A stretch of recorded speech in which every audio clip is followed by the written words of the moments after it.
Episode 117 Seethamma gold collections. ముగ్గురు అక్క చెల్లెలు మంచి మంచి కాస్ట్లీ అండ్ లగ్జరియస్ గిఫ్ట్స్ ని సీతమ్మ అభిరామయ్యకు ఇవ్వగా, అందరి గిఫ్ట్స్ కన్నా తన గిఫ్ట్ మరింత గొప్పది అంటూ స్టేజ్ పైకి వచ్చింది లక్ష్మి. ఆమె అక్కడున్న అందరి వైపు ఓసారి తిరిగి తన అమ్మ నాన్నల వైపు చూస్తూ, నేను మన చౌదరి ఇండస్ట్రీస్ బిజినెస్ కోసమని 100 కోట్ల ఇన్వెస్ట్మెంట్ ని తీసుకొచ్చాను అని గర్వంగా చూస్తూ అంటుంది లక్ష్మి.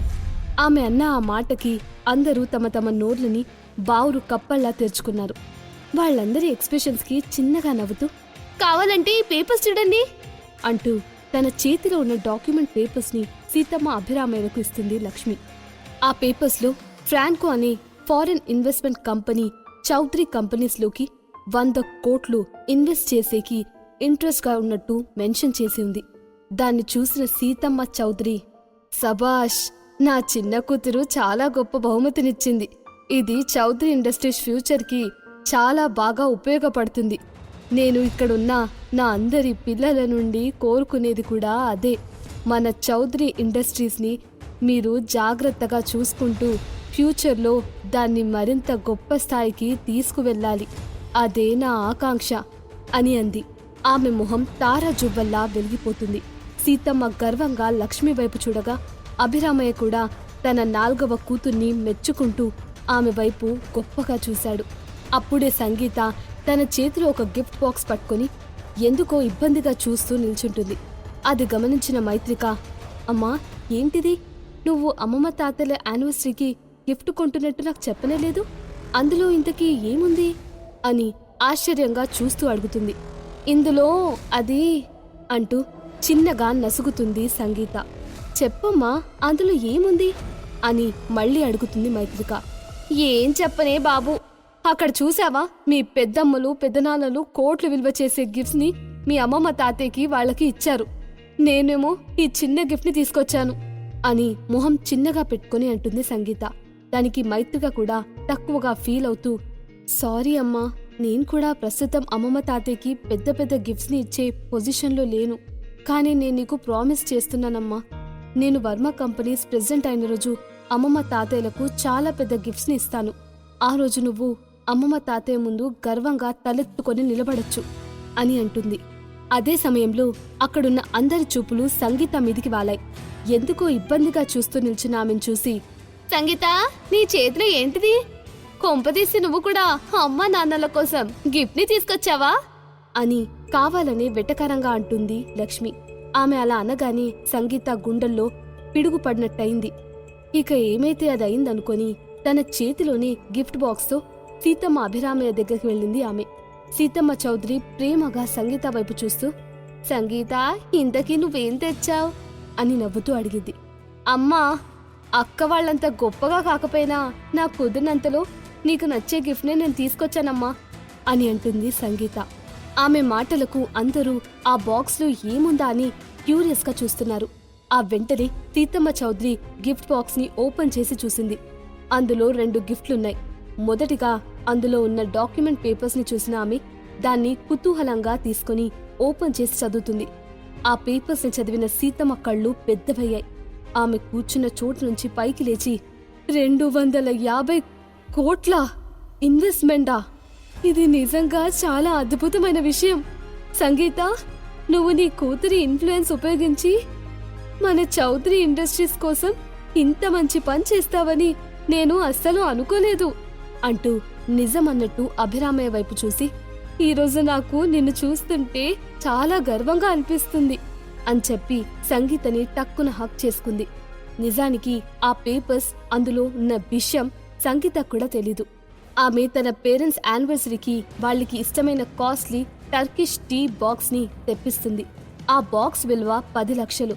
అది చాలా ప్రీమియం, అలాగే లగ్జరియస్ టీ పౌడర్ కాబట్టే దానికి అంత ప్రైస్.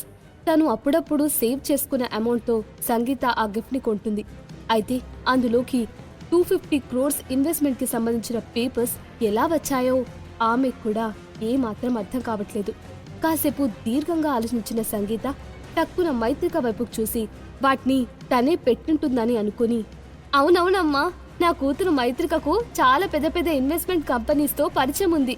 తనే మన చౌదరి ఇండస్ట్రీస్ కోసమని చాలా కష్టపడి ఇన్వెస్ట్మెంట్ ని పట్టుకొచ్చింది అంటూ అప్పటికప్పుడే స్క్రిప్ట్ రెడీ చేసుకున్నట్టు టకటకమని చెప్పేసింది సంగీత. అక్కడ ఏం జరుగుతుందో మైత్రిక కూడా అర్థం కాక ఫాస్ట్ గా స్టేజ్ పైకి వచ్చి తన అమ్మమ్మ చేతిలోని డాక్యుమెంట్స్ ని తీసుకొని చూస్తుంది. అందులో బిజినెస్ అలయన్స్ నుంచి చౌదరి ఇండస్ట్రీస్ కి 250 crores ఇన్వెస్ట్మెంట్ ని ఇస్తున్నట్టు మెన్షన్ చేసి ఉంది.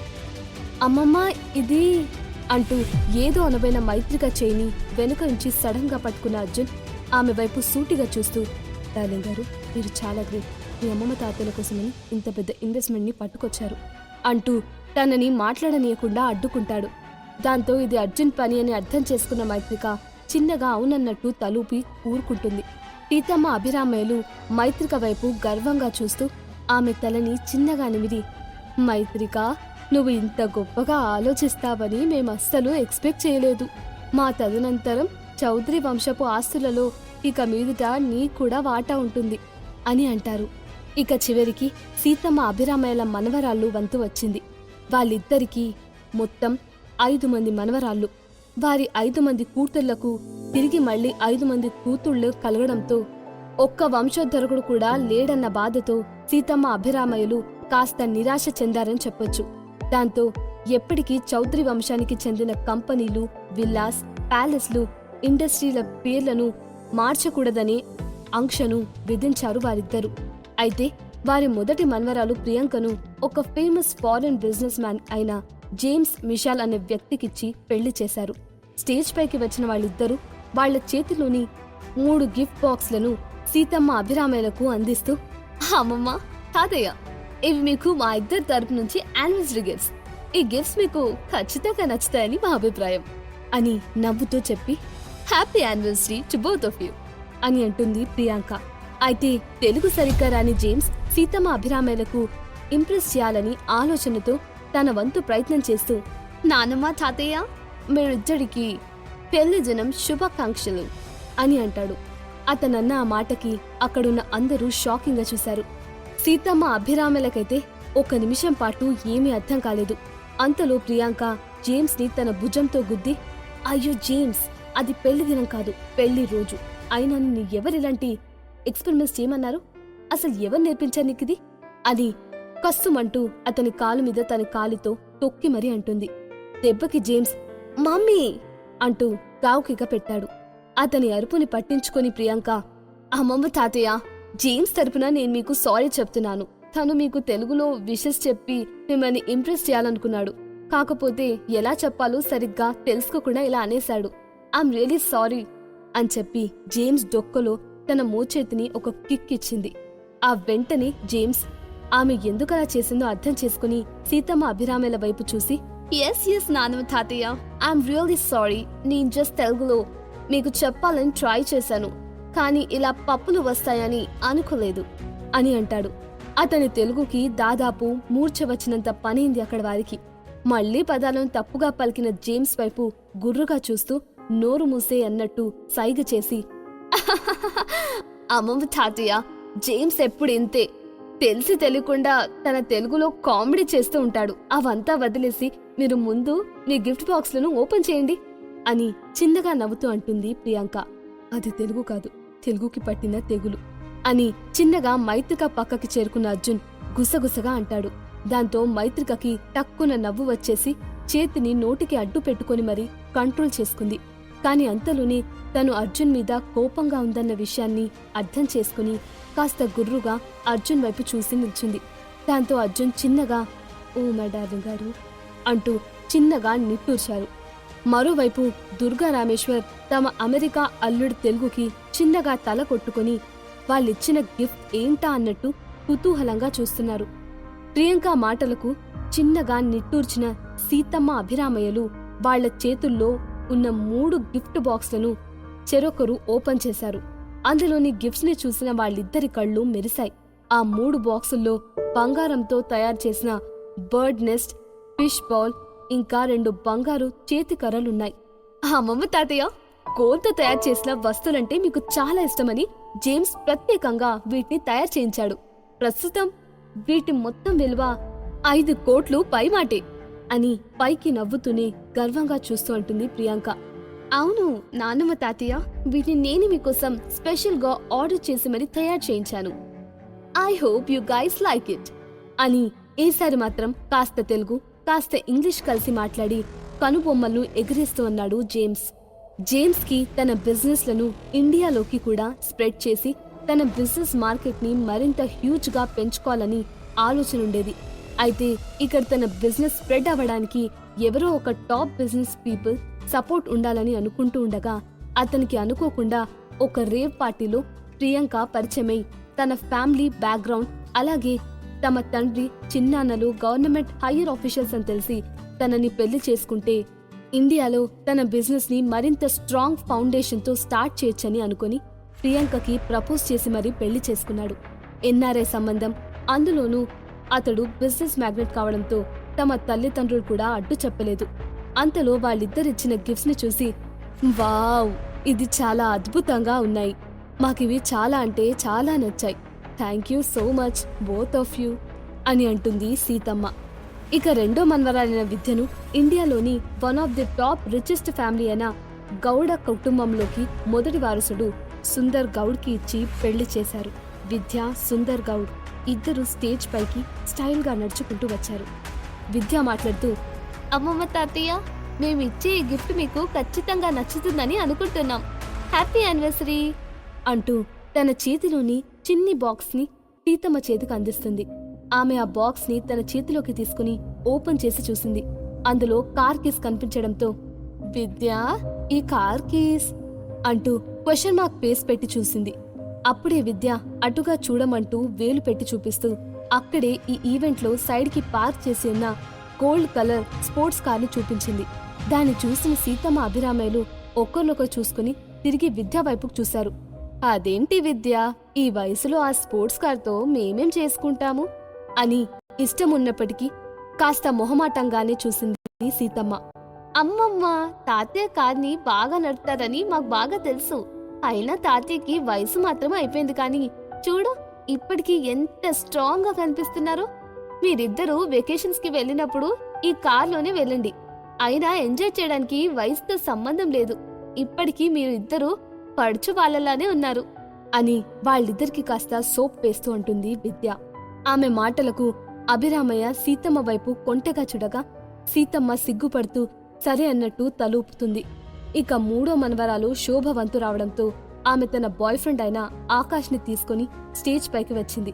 జనరల్ లియూటెనెంట్ యూనిఫామ్ లో ఉన్న ఆకాష్ ని గొప్పగా చూశారు సీతమ్మ అభిరామయ్యలు. శోభ ఆకాష్లు స్టేజ్ పైకి వెళ్లగానే ఆకాష్ తన చేతిలోని గిఫ్ట్ ని సీతమ్మ చేతిలో పెడుతూ, నానమ్మ తాతయ్య, ముందుగా మీ ఇద్దరికి మ్యారేజ్ యానివర్సరీ శుభాకాంక్షలు. ఈ గిఫ్ట్ ని నేను ప్రత్యేకంగా మీకోసమని తెప్పించాను, ఇది మీ ఇద్దరికి ఖచ్చితంగా నచ్చుతుందని అనుకుంటున్నాను అని గర్వంగా చూస్తూ చెప్పి వినయంగా వంగి నమస్కరించాడు. శోభ తన చేతిని ఆకాష్ చేతిలోకి పోనిచ్చి అతన్ని గట్టిగా పట్టుకొని మరి సీతమ్మ అభిరామయ్యల వైపు చూస్తూ, అమ్మమ్మ తాతయ్య, wish you happy marriage anniversary అని అంటుంది. సీతమ్మ వాళ్ళిద్దరికి థ్యాంక్స్ చెప్పి ఆకాష్ ఇచ్చిన గిఫ్ట్ బాక్స్ ని ఓపెన్ చేసి చూసింది. అందులో ఉన్న వాటిని చూసిన సీతమ్మ ఫేస్ లోని ఎక్స్ప్రెషన్స్ మారిపోయాయి. కాస్త షాకింగ్ గా మరియు కాస్త ఆశ్చర్యమైన ఎక్స్ప్రెషన్స్ తో ఆకాష్ ని, ఆ గిఫ్ట్ ని మార్చి మార్చి చూస్తుంది ఆమె. ఇంతకీ శోభ ఆకాష్లు ప్రెజెంట్ చేసిన ఆ గిఫ్ట్ ఏంటి, ఎందుకని సీతమ్మ అంతలా ఆశ్చర్యపోయింది? తెలియాలంటే వినండి 100% love only on pocket FM.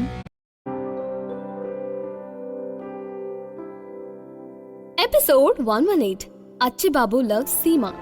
మొదటి ఇద్దరు మన్వరాళ్ళు గోల్డ్తో చేసిన వాటిని గిఫ్ట్స్ గా ఇవ్వగా మూడు మన్వరాలైన శోభ ఆమె బాయ్ ఫ్రెండ్ ఆకాష్ ఇచ్చిన గిఫ్ట్ బాక్స్ ని ఓపెన్ చేసిన సీతమ్మ ఫేస్ లోని ఎక్స్ప్రెషన్స్ పూర్తిగా మారిపోయాయి.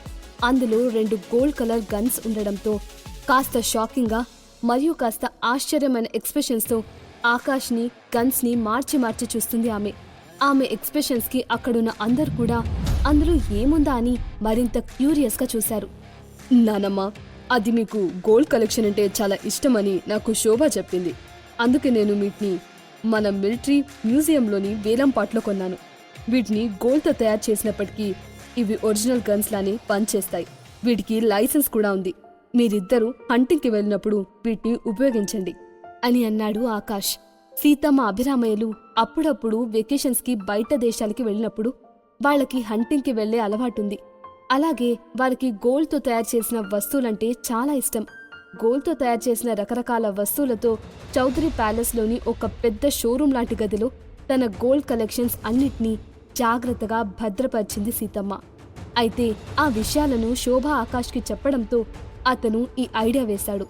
శోభ మాట్లాడుతూ, అమ్మమ్మ తాతయ్య, ఈ గన్స్ని ఆకాష్ వేలం పాటలో ఎంత పెట్టి కొన్నాడో తెలుసా అంటూ అక్కడున్న అందరి వైపు చూసి అక్షరాల 10 కోట్లు అని కళ్ళెగరేస్తూ చెప్పింది. కూతురు కాబోయే అల్లుడు కలిసి ఇంత మంచి యూనిక్ గిఫ్ట్స్ని ఇవ్వడంతో వాళ్ళని కాస్త దూరం నుంచి చూస్తున్న సరస్వతి, యోగేందర్లు ఒకళ్ళనొకళ్ళు గర్వంగా చూసుకొని మురిసిపోయారు. వాట్, గోల్డ్తో తయారు చేసిన గన్సా? వాటిని మోసేలోపే మీ అమ్మమ్మ తాతయ్యల చేతులు పడిపోతాయి. ఇంకా వాళ్ళు హంటింగ్ ఏం చేస్తారు అని నవ్వుని కంట్రోల్ చేసుకుంటూ అన్నాడు అర్జున్. అతను చెప్పిన దాంట్లో లాజిక్ ఉన్నప్పటికీ అర్జున్ మాటలను మరెవరైనా వింటే సమస్య అవుతుందని అనుకుని ఏం మాట్లాడకన్నట్టు సైగ చేసింది మైత్రిక. ఇక తర్వాత ఆకాష్ తనకేదో అర్జెంట్ పని ఉందని చెప్పి అమ్మమ్మ తాతయ్యలకు, శోభాకు, ఆమె అమ్మా నాన్నలకు బాయ్ చెప్పి అక్కడి నుంచి తిరిగి మిలిటరీ బ్యాటిల్ ఫీల్డ్కి వెళ్ళిపోయాడు. బిగ్ కమాండర్ ఇన్స్పెక్షన్కి వస్తున్నాడని, వెంటనే రావాలని బ్యాటిల్ ఫీల్డ్ నుంచి ఇన్ఫర్మేషన్ అందడంతో గిఫ్ట్ ఇవ్వడం ఆలస్యం. అక్కడి నుంచి హూటాహూటిన తన మిలిటరీ ఆఫీస్కి వెళ్ళిపోయాడు ఆకాష్. అదే సమయంలో అర్జున్ కూడా మైత్రిక వైపు చూసి, డార్లింగ్ గారు, నాకొక అర్జెంట్ పనుంది, నేను బయటకు వెళ్ళి ఒక ½ అన్ అవర్లో తిరిగి వచ్చేస్తాను అని చెప్పాడు. ఇంత ఇంపార్టెంట్ టైంలో ఎక్కడికో అని కాస్త కోపంగాని అర్జున్ వైపు చూస్తూ వెటకారంగా అడిగింది మైత్రిక. అర్జున్ ఆమె కోపాన్ని గమనించి చిన్నగా నవ్వుతూ మైత్రికకి ఏమీ సమాధానం చెప్పకుండా టక్కున ఆమె బుగ్గపై ముద్దు పెట్టి అక్కడి నుంచి బయటికి వెళ్ళిపోయాడు. అతను చేసిన పనికి అటు ఇటు చూసి ఆ సిచ్యువేషన్లో తమని ఎవరూ చూడట్లేదని గమనించి కాస్త రిలాక్స్ అయింది మైత్రిక. అయితే అర్జున్ చేసిన చిలిపి పనికి ఆమె బుగ్గలు సిగ్గుతో ఎరుపెక్కాయి. బయటికి వెళ్లిన అర్జున్ రోడ్ మీదకు వెళ్ళగాని సర్రున అతని ముందుకు వచ్చాగింది ఓ పోలీస్ జీప్. కార్ని బ్యాటిల్ ఫీల్డ్ ఏరియాకి పోనివ్వండి ఆఫీసర్ సీమ అని గంభీరమైన గొంతుతో అన్నాడు అర్జున్. ఎస్ బాస్ అంటూ జీప్ని చాలా ఫాస్ట్గా బ్యాటిల్ ఫీల్డ్ ఏరియాకి పోనిచ్చింది మిస్ సీమా రాథోడ్. సరిగ్గా 10 నిమిషాలలో మిలిటరీ బ్యాటిల్ ఫీల్డ్కి చేరుకున్న అర్జున్ని అతని కోసం ఎదురు చూస్తున్న జగదీష్ రిసీవ్ చేసుకుని లోపలికి తీసుకెళ్లాడు. అర్జున్ తన ఆఫీస్ రూమ్లోకి వెళ్లి అక్కడున్న తన చైర్లో కాలు మీద కాలేసుకుని కూర్చొని, మిస్టర్ జగదీష్, మన మిలిటరీ కోఆర్డినేటర్స్ అందరినీ గ్యాదర్ చేయండి, నేను వాళ్ళని ఇన్స్పెక్షన్ చేయబోతున్నాను అంటూ ఆర్డర్స్ పాస్ చేశాడు. ఎస్ బాస్ అని చెప్పి చాలా ఫాస్ట్గా అక్కడి నుంచి వెళ్లిపోయాడు జగదీష్.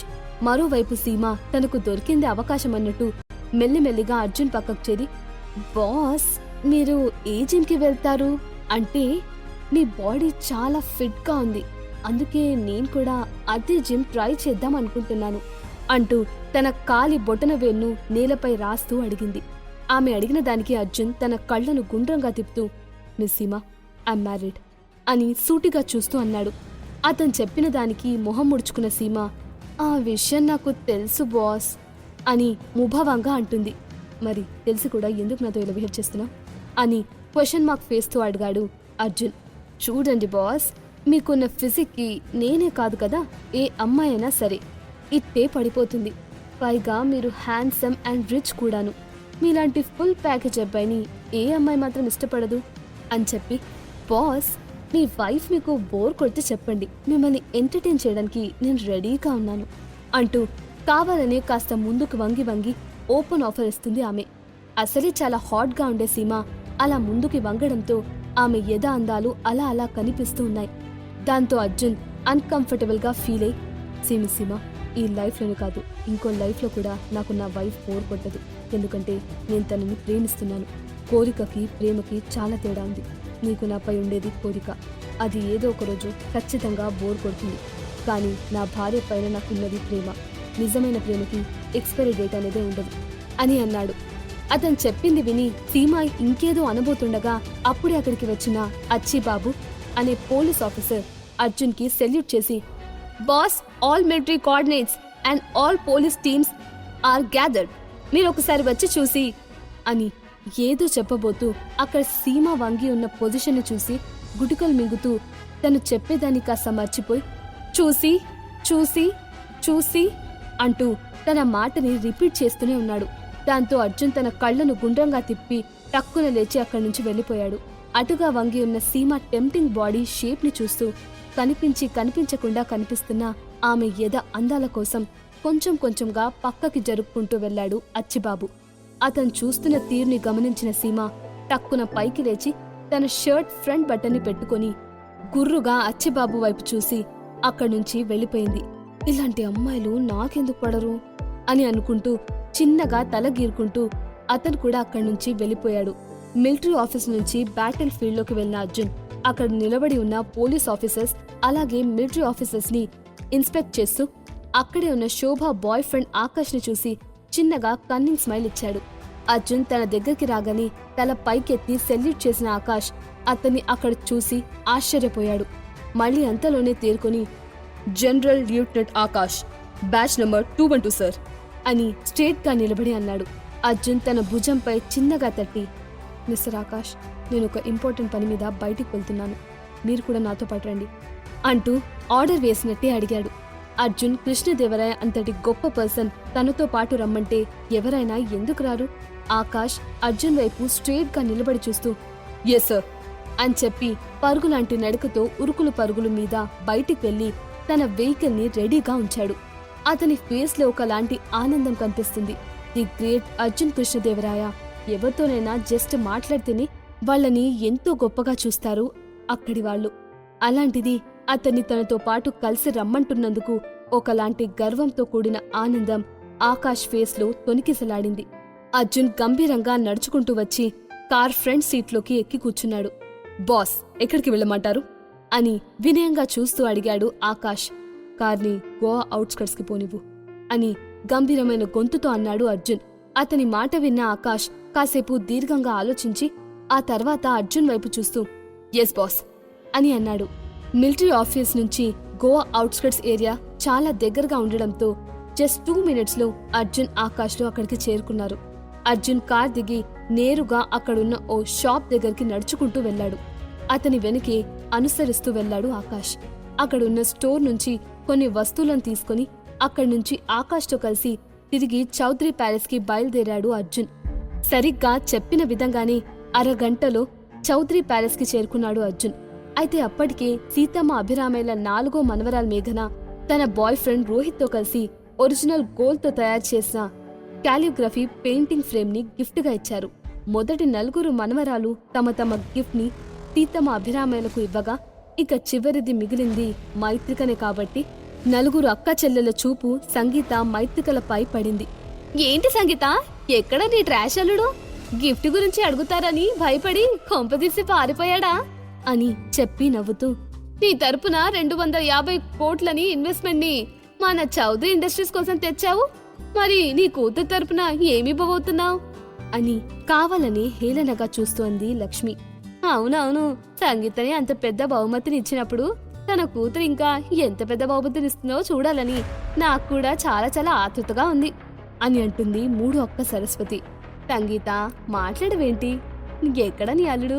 చుట్టుపక్కల ఎక్కడా కనిపించట్లేదు. లక్ష్మి అన్నట్టు నిజంగానే పారిపోయాడా ఏంటి అని అంటుంది 2వ అక్క లలిత. అబ్బా ఊరుకోండే, అర్జెంటుగా వాష్రూమ్ వెళ్లాల్సి వచ్చి వెళ్ళి ఉంటాడు, ఆ మాత్రం దానికి అలా మాట్లాడేస్తారా? అర్థం చేసుకోరు అంటూ స్వర్ణకమలంలో భానుప్రియ లెక్క వెట్టకారంగా అంటుంది మొదటి అక్క దుర్గా. వాళ్ళ మాటలతో సతమతమైపోతున్న సంగీత మెల్లిగా మైత్రిక దగ్గరకు వెళ్ళి, మైత్రిక, ఎక్కడ నీ మొగుడు? కనీసం గిఫ్ట్ ఇచ్చే టైంకి కూడా దగ్గరుండడా అని చుట్టూ చూస్తూ చిరాగ్గాని, సరేలే, నువ్వే ఏదో ఒక గిఫ్ట్ అరేంజ్ చేసి ఉంటావు కదా, అదేదో తీసుకొనిరా, మనిద్దరం వెళ్ళి గిఫ్ట్ ఇచ్చేద్దాం అని అంటుంది. ఆమె మాటలకు మైత్రిక ఎందుకో నసుగుతూ, అమ్మా, అది నేను ఎలాంటి గిఫ్ట్ తీసుకురాలేదు అంటూ చావు కబుర్ని చల్లగా చెప్పినట్లు చెప్తుంది. ఏమిటేను అంటుంది? నువ్వెలాంటి గిఫ్ట్ని అరేంజ్ చేయలేదా? మరి ఆ 250 కోట్ల ఇన్వెస్ట్మెంట్ ఎవరందరూ పెట్టింది అని అనుమానంగా చూస్తూ అడుగుతుంది సంగీత. అది పెట్టింది అర్జునమ్మ, నేను కాదు అని స్ట్రేట్ గా చూస్తూ చెప్పింది మైత్రిక. ఏంటి, ఆ 250 కోట్ల ఇన్వెస్ట్మెంట్ పేపర్స్ ని పెట్టింది నీ మొగుడా? ఏంటి, నా చెవిలో పూలు పెట్టాలనుకుంటున్నావా? లేక నీ హస్బెండ్ విషయంలో నా దగ్గర పైప్ క్రియేట్ చేద్దాం అనుకుంటున్నావా అని అనుమానంగా చూస్తూ అడుగుతుంది సంగీత. తన అమ్మ చెప్పింది అర్థం కాక కాసేపు దీర్ఘంగా ఆలోచించి, కొంతసేపటికి ఆమె చెప్పింది అర్థమైన మైత్రిక, అమ్మా అది పైప్ కాదు హైప్ అని పడి పడి నవ్వుతూ అంటుంది. దాంతో సంగీత అటు ఇటు చూసి తను అలా అనడాన్ని ఎవరూ గమనించలేదని అనుకొని, సర్లే ఇక నవ్వడం ఆపి ఇప్పుడు ఈ సిచ్యువేషన్ని ఎలా డీల్ చేయబోతున్నావో ఆలోచించు.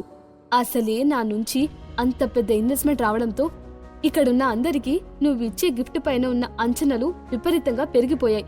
నాకిప్పుడు ఏం చేయాలో అర్థం కావట్లేదు అని చేతులు నలుపుకుంటూ అంటుంది. అమ్మా నేను నిజమే చెప్తున్నా, ఈ ఇన్వెస్ట్మెంట్ డాక్యుమెంట్స్ ని అందులో పెట్టింది అర్జున్ అని మైత్రిక ఏదో అంటూ ఉండగా అప్పుడే స్టైల్ గా నడుచుకుంటూ ప్యాలెస్ లోకి ఎంటర్ అయ్యాడు అర్జున్. సంగీత, అదిగో నీ అల్లుడు ½ వాష్రూమ్ కి వెళ్లి ఇప్పుడే తిరిగి వచ్చినట్టున్నాడు అని చెప్పి పడి పడి నవ్వుతుంది రెండో అక్క లలిత. ఆమె మాటలకు అక్కడున్న అందరూ కూడా పడి పడి నవ్వారు. అర్జున్ వాళ్ళెవ్వరి మాటలను పట్టించుకోకుండా నేరుగా మైత్రిక దగ్గరికి వచ్చాడు. లల్లి, అతని చేతిలో ఏదో ప్లాస్టిక్ కవర్ ఉంది, కొంపదీసి ఆ కవర్లోని వస్తువుని అమ్మా నాన్నలకు గిఫ్ట్ గా పట్టుకొచ్చాడా ఏంటి అని అంటుంది నాలుగవ అక్క లక్ష్మి. ఆమె అలా అనడంతో అందరి చూపులు అర్జున్ చేతిలోని ఆ చీప్ క్వాలిటీ ప్లాస్టిక్ కవర్ మీద పడింది. అర్జున్ ఇంతకీ ఆ కవర్లో ఏం పట్టుకొచ్చాడు? వాళ్ళందరన్నట్టు అతను నిజంగానే ఆ కవర్లోని వస్తువుని సీతమ్మ అభిరామయ్యలకు గిఫ్ట్ గా ఇవ్వబోతున్నాడా?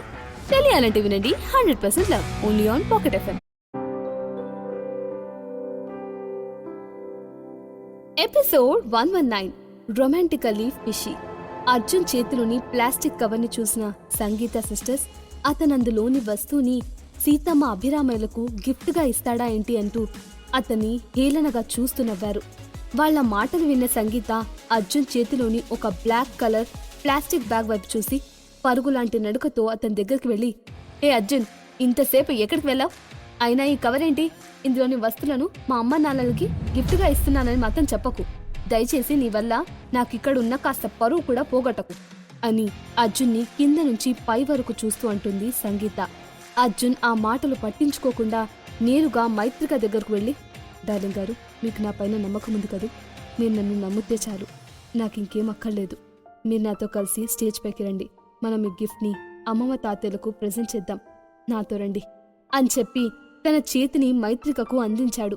మైత్రిక 2 సెకండ్ల పాటు ఆలోచించినప్పటికీ మరుసటి సెకండ్లో తన చేతిని అర్జున్ చేతిలో పెట్టింది. అర్జున్ చిన్నగా నవ్వి మైత్రికను తీసుకుని స్టేజ్ పైకి వెళ్లాడు. స్టేజ్ పైకి వెళ్లగానే, నానమ్మ తాతయ్య, హ్యాపీ యానివర్సరీ టు యూ అని చెప్పి ఆ కవర్ని సీతమ్మ అభిరామయ్యల చేతిలో పెట్టాడు అర్జున్. మైత్రిక కూడా చిన్నగా నవ్వుతూ, హ్యాపీ యానివర్సరీ అమ్మమ్మ తాతయ్య అని చెప్పి ఆ కవర్లో ఏముందో అనుకుంటూ కాస్త భయం గాని ఉంది. వాళ్ళిద్దరూ అతనిచ్చిన కవర్ని అర్జున్ని మార్చి చూస్తూ ఆ తర్వాత తమ చుట్టూ ఉన్న వారి వైపు చూసి ఎందుకనో ఇబ్బందిగా ఫీల్ అయ్యారు సీతమ్మ అభిరామయ్యలు. సంగీత వెంటనే ఫాస్ట్గా స్టేజ్ పైకి వచ్చి, యూ అర్జున్, అతన్ని పీక పిసికి చంపేసేంత కోపంగా చూస్తూ, నీకేమైనా బ్రెయిన్ ఉందా? ఏంటి పని? ఇక్కడ నా పరువుని నా కూతురు నిలబడితే అది నీ వల్ల కూలిపోయేలా ఉంది అని పళ్ళు కొరుకుతూ చిన్నగా అని తన అమ్మా నాన్నల వైపు చూసి, అమ్మా నాన్న, ఐఎమ్ సారీ, నా వేస్ట్ అల్లుడి లాంటి పని చేస్తాడని నేను అస్సలు అనుకోలేదు అంటూ వారి చేతిలోని బ్లాక్ కవర్ని తీసుకోబోతుండగా మైత్రిక ఆమె చేతిని పట్టుకుని అడ్డుకుంటుంది. దానికి ఆశ్చర్యంగా మైత్రిక వైపు చూస్తూ, మైత్రిక, ఏం చేస్తున్నావు నువ్వు? ఎందుకని ఆపుతున్నావు అంటున్న సంగీత కనుబొమ్మలు ముడిపడ్డాయి. అమ్మా, నాకు నా అర్జున్ మీద నమ్మకముంది, అతను ఖచ్చితంగా నీ పరువు పోయే పనిని చెయ్యడు అంటూ సంగీత చేతిని అక్కడ్నుంచి పక్కకు జరుపుతుంది మైత్రిక. తననే కాదన్న మైత్రిక వైపు అయోమయంగా చూస్తుంది సంగీత. ఆ తర్వాత వాళ్ళిద్దరి వైపు చూసి, మీ ఇష్టం వచ్చినట్టు చావండి అని చెప్పి అక్కడ్నుంచి వెళ్ళిపోతుంది. అమ్మమ్మ తాతయ్య, మీరు మీ గిఫ్ట్ని ఓపెన్ చేసి చూడండి అని అంది మైత్రిక. తన మనవరాలు అంత కాన్ఫిడెంట్గా చెప్పడంతో దీర్ఘంగా శ్వాస తీసుకొని మరి ఆ కవర్ని ఓపెన్ చేసింది సీతమ్మ. ఆ కవర్లో ఉన్న వాటిని చూసిన సీతమ్మ కళ్ళు ఎరుపెక్కాయి. ఆమె అర్జున్ వైపు చూసి ఏదో అనబోతూ ఉండగా ఆ ప్యాకెట్ని తన చేతిలోకి లాక్కొని చూసిన అభిరామయ్య, అరే, ఇది మిలిటరీ బ్రాండెడ్ సిగరెట్ ఇంకా లిక్కర్, ఇదంతా సాధ్యంగా అందరికీ దొరకదు, ఇవి నీకెలా దొరకాయి అర్జున్ అని ఆశ్చర్యంగా చూస్తూ అడిగాడు. అర్జున్ చిన్నగా స్మైల్ ఇచ్చాడు తప్పించి ఆయన అడిగిన దానికి సమాధానం ఇవ్వలేదు. అభిరామయ్య మాటలకు ఆశ్చర్యంగా ఆయన వైపు చూసి, మీరేమంటున్నారు? మీకు ఈ చీప్ లిక్కర్ ఇంకా ఈ చీప్ సిగరెట్ అంటే అంత ఇష్టమా? అంతలా వీటిలో ఏముంది? ఇవి చూడ్డానికి చాలా చీప్ క్వాలిటీలా ఉన్నాయి. ఇలాంటి వాటికి మనకి గిఫ్ట్గా ఇచ్చి అవమానించిన అతన్ని మీరు మెచ్చుకుంటున్నారేంటి? నాకేం అర్థం కావడం లేదు అని మూతి ముడుచుకుంటూ అంటుంది సీతమ్మ చౌదరి. చూడు సీతా డార్లింగ్, నువ్వు అంతలా కోప్పడకు. వీటి గురించి నీకు నిజంగా అస్సలు తెలీదు. ఇది మిలిటరీ బ్రాండెడ్ సిగరెట్ ఇంకా లిక్కర్. చూడ్డానికి చీప్ క్వాలిటీలా ఉంటాయి, కానీ వీటి వల్ల వచ్చే మజానే వేరు. ఇవి గొప్ప గొప్ప పొలిటీషియన్స్ కి సైతం అంత ఈజీగా దొరకవు. మనం కొన్ని కోట్లు పెట్టి ఇల్లీగల్ గా ట్రై చేసినా కూడా దొరకని ఇంత మంచి సరుకును ఈ అర్జున్ తెచ్చిచ్చాడు. అసలు నేను వీటిని మిస్ అయ్యి ఎన్ని రోజులైందో తెలుసా అంటూ అందులోని సిగరెట్ ప్యాకెట్ ని తీసుకుని సిగర్ని నోట్లో పెట్టుకుని వెలిగించుకుని గాఢంగా ఒక పఫ్ ని పీల్చి వదిలాడు అభిరామయ్య. అలా పీల్చి వదలగాని ఆహా, స్వర్గపు మెట్లు అంచుల వరకు వెళ్ళి తిరిగి వచ్చినట్టుంది అని హాయిగా రిలాక్స్ అవుతూ అన్నాడు ఆయన. తర్వాత భార్య వైపు చూసి, సీతా డార్లింగ్, నువ్వు నా మాటల్ని నమ్మట్లేదు కదూ? ఇదిగో నువ్వు కూడా ఒక పఫ్ పీల్చి వదులు, దీని మజా ఏంటో నీకు అర్థమవుతుంది అని చిన్నగా నవ్వుతూ అన్నాడు ఆయన. ఊరుకోండి, మీరు మీ చాదస్తం కాకపోతే కుదిరితే నాకు కూడా తాగిపించేలా ఉన్నారు అని కాస్త సిగ్గుపడుతూ అని మళ్ళీ కోపంగా మైత్రిక వైపు చూసి, చూడు మైత్రిక, ఇవి మీ తాతయ్య గారికి నచ్చాయి కాబట్టి నేను మిమ్మల్ని ఏమీ అనకుండా వదిలేస్తున్నాను. అలాగే నీ వల్ల మన కంపెనీస్కి మంచి ఇన్వెస్ట్మెంట్ దొరికింది. ఆ కారణం చేత కూడా నేను నిన్ను నీ హస్బెండ్ని ఏమీ అనట్లేదు. కానీ నెక్స్ట్ టైం ఇలాంటివి పొరపాట్లు జరగకుండా చూసుకోండి అని చెప్పింది సీతమ్మ. మరోవైపు అభిరామయ్య మాత్రం సిగరెట్ పఫ్ని పీలుస్తూ తెగ ఎంజాయ్ చేస్తున్నాడు. అక్కడ జరుగుతుందంతా చూస్తున్న ఆ ఇంటి అల్లుళ్ళు అర్జున్ తెచ్చిన మిలిటరీ బ్రాండెడ్ సిగరెట్స్ మరియు మందు గురించి విని నోర్లను బావురు కప్పల్లా తెరిచి మరీ అవాక్కై చూస్తున్నారు. అంతలో ఆ ఇంటి లాస్ట్ అల్లుడైన వెంకటేష్ పరుగులాంటి నడుకతో స్టేజ్ దగ్గరికి వచ్చి, అత్తయ్య మామయ్య, మీరా అర్జున్ మాటల్ని నమ్మకండి. అతను వట్టి అబద్ధాల కోరు. నేనొక ఐపీఎస్ ఆఫీసర్ని. అలాంటిది నాకే ఈ మిలిటరీ బ్రాండెడ్ సిగరెట్స్ కానీ లిక్కర్ కానీ అంత ఈజీగా దొరకవు. అటువంటిది ఈ అర్జున్కి దొరకాయంటే మీరెలా నమ్ముతున్నారు అని అడిగాడు. అభిరామయ్య కాస్త ముందు పంగి 2 సిగరెట్ పఫ్ని పీలుస్తూ, ఏంటి వెంకటేష్, ఇప్పుడు ఒరిజినల్ మిలిటరీ బ్రాండెడ్ సిగరెట్స్ ఇంకా లిక్కర్స్ గురించి నేనే నీ దగ్గర తెలుసుకోవాలా? నా 50 ఏళ్ల బిజినెస్ చరిత్రలో నాకున్న ఇన్ఫ్లుయెన్స్లను ఉపయోగించి నేను ప్రతిసారి ఈ లిక్కర్స్ ఇంకా సిగరెట్స్ని తెప్పించుకునేవాడిని. అలాంటిది నాకు వీటి గురించి తెలియదంటావా? అంటే నువ్వు నన్నే అనుమానిస్తున్నావన్నమాట అని కన్నింగా చూస్తూ అన్నాడు. ఆయన మాటలకు కాస్త దడుచుకున్న వెంకటేష్, అబ్బే మామయ్య, నేనలా అనలేదు. నేను ఏమంటున్నానంటే అంటూ ఏదో చెప్పబోతుండగా తన చేతిని అడ్డుపెట్టి చూపిస్తూ, ఇక చాలు, ఆపు నీ అధిక ప్రసంగం. ఇది original military cigarette and liquor. నేను వీటి గురించి 100% షూర్గా చెప్పగలను. నువ్వు నాకు వీటి గురించి నేర్పించాల్సిన అవసరం లేదు అని సీరియస్ టోన్తో అన్నాడు అభిరామయ్య. దెబ్బకి మారు మాట్లాడలేక, సారీ మామయ్య అని చిన్నగా అంటూ అక్కడి నుంచి కామ్గా వెళ్లి పెళ్ళాం పక్కన నిల్చున్నాడు వెంకటేష్. అతన్ని చూసిన అర్జున్ చిన్నగా కన్నింగ్ స్మైల్ చేశాడు. అభిరామయ్య అర్జున్ వైపు చూసి, చూడయ్యా అర్జున్, నువ్వు ఇచ్చిన ఈ గిఫ్ట్ ఇక్కడున్న ఎవ్వరికీ నచ్చినా నచ్చకపోయినా నాకు మాత్రం చాలా అంటే చాలా నచ్చింది. థ్యాంక్ యూ సో మచ్ అని చెప్పి ఆయన అన్నదానికి అర్జున్ చిన్నగా నవ్వి, యువర్ మోస్ట్ వెల్కమ్ తాతయ్య అని చెప్పాడు. ఆ గిఫ్ట్ వల్ల అభిరామయ్య మనసులో అర్జున్ మంచి స్థానాన్ని పొందినప్పటికీ సీతమ్మ దగ్గర మాత్రం కాస్త బ్యాడ్ అయ్యాడని చెప్పాలి. అక్కడి వాళ్ళు ఇస్తున్న గిఫ్ట్స్ అన్నీ కూడా సీతమ్మను ఆనందపరుస్తున్నాయే కానీ అభిరామయ్య మాత్రం వాటి వల్ల అంత హ్యాపీగా కనిపించలేదు. అది గమనించిన అర్జున్ బాగా ఆలోచించి మరీ ఆయన కోసమని వాటిని తెచ్చిచ్చాడు. గెస్ట్లందరూ డిన్నర్ చేసి వెళ్లిపోగా ఆ తర్వాత సంగీత ఫ్యామిలీ మెంబర్స్ అందరు కలిసి వాళ్ల కోసం అరేంజ్ చేసిన ఫ్యామిలీ డైనింగ్ టేబుల్ దగ్గర డిన్నర్ చేయడానికి కూర్చున్నారు. అభిరామయ్య చౌదరి అందరికీ టోస్ట్ చెప్తూ డిన్నర్ని ప్రారంభించాడు. సంగీత తమకన్నా పెద్ద గిఫ్ట్స్ ఇచ్చిందని జెల్సీ మిగతా వాళ్లందరిలో ఉన్నప్పటికీ పైకి దాన్ని కనపడనీయకుండా లోపలే రగిలిపోతారు ఆమె సిస్టర్స్. మరోవైపు అర్జున్ ఇచ్చిన గిఫ్ట్ కూడా చాలా వాల్యుబుల్ది అవ్వడంతో ఆ ఇంటి అల్లులు కూడా ఎక్కడ అర్జున్ సీతమ్మ అభిరామయ్యలకు క్లోజ్ అయిపోతాడు అని తెగ మదన పడిపోతున్నారు. మైత్రిక ఎంత గొప్ప పొజిషన్కి వెళ్ళినప్పటికీ అలాంటి ఒక గొప్ప ఇన్వెస్ట్మెంట్ని చౌదరి ఇండస్ట్రీస్కి తీసుకొస్తుందని వాళ్ళు అస్సలు అనుకోలేదు. అంత సీన్ తనకి ఉందని కూడా వాళ్ళు ఎక్స్పెక్ట్ చేయలేదు. సంగీత ఇచ్చిన ఆ గిఫ్ట్ అప్పటి వరకు వాళ్ళు పడిన పాటలన్నీ వేస్ట్ అయిపోవడంతో అందరూ డల్గా డిన్నర్ చేసి వాళ్ళ రూమ్స్కి వెళ్లి పడుకున్నారు. సీతమ్మ అభిరామయ్యలు వాళ్ల పెళ్లి రోజును కాస్త ఏకాంతంగా గడపాలని అనుకుని ముందుగానే తమ బెడ్రూమ్కి వెళ్లిపోయారు.